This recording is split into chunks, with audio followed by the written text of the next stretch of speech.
ఏం అవదా చేతిలో ఉంది కదా ఇంకా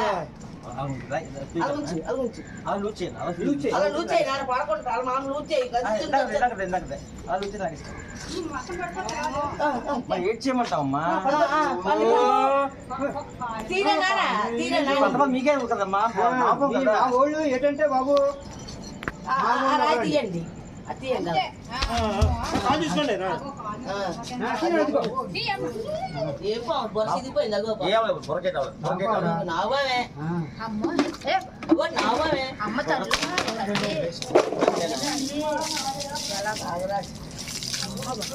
బాబు తండ్రి నాన్న మీరు ఇద్దరు గారు సరిపోండి